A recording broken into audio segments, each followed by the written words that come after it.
ఇవి ప్లాస్టిక్ కప్పులు పెట్టాము, చాలా తేలికగా ఉంటాయి. ఇప్పుడు ఒక కప్పు బరువు చాలా అంటే చాలా తేలిక ఉంటుంది.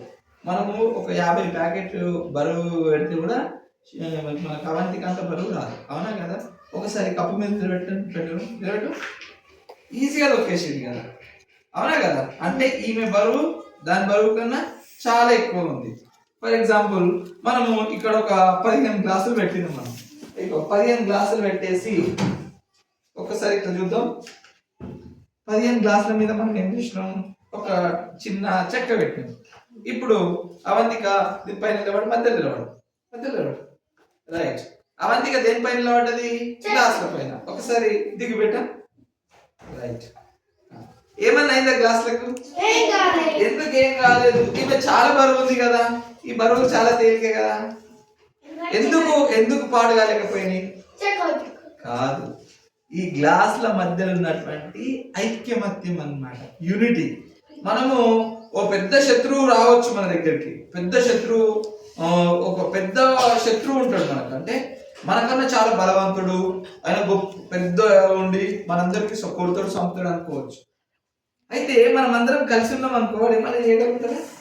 మనం సింగిల్ గా ఉన్నాం అనుకో, ఈజీగా మనం చనిపోతాం, మన దాటికి మనం తట్టుకోలేము, అవునే కదా?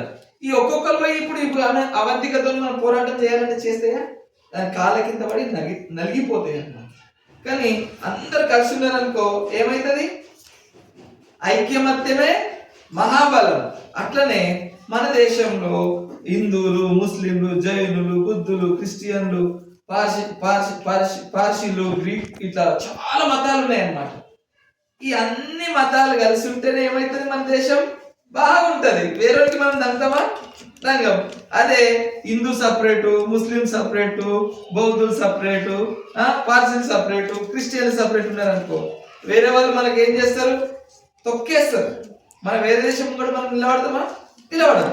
అయితే మన అందరం కలిస్తే ఏమవుతుంది? వేరే వాళ్ళు ఏం చేస్తారు? ఓడిపోతారు. మనం చేస్తాం. మనం బలహీనం ఉన్నా, మనతో ధైర్యం తక్కువ ఉన్నా, మనతో బలం తక్కువ ఉన్నా, మన మధ్యలో ఐక్యమత్యం ఉందనుకో, అపోజిట్ వ్యక్తి ఏం చేస్తాడు? మనం తొక్కేలేడు, అతనే ఓడిపోతాడు. అర్థమైందా? అయితే ఊర్లలో కూడా హిందువులు, ముస్లింలు, క్రిస్టియన్లు పంచాయతీలు గొడవలు ఆడుతుంటారు. మన మధ్యన ఏముండాలి? ఐక్యమత్యం ఉంటే మన గ్రామం బాగుపడుతుంది, మన రాష్ట్రం బాగుపడుతుంది, మన దేశం బాగుపడుతుంది. చూడడానికి ఎంత చిన్నదే ప్రయోగం, చిన్నవి ఇట్లా చింపేసి చిరిగిపోతుంది. కానీ ఏమైంది? 20 కిలోలు ఉన్నటువంటి అవంతికను ఏం చేయలేకపోయింది, అవునా కదా? అవంతికి ఏమైనా చేయగలిగిందా? చేయలేకపోయింది. ఈ ప్రయోగం ద్వారా మనం ఏం చేసుకోవచ్చు అంటే ఐక్యమత్యమే మహాబలం. అందరం కలిసి ఉంటే శత్రువుని మనం ఓడించవచ్చు అన్నమాట. అర్థమైందా? రైట్.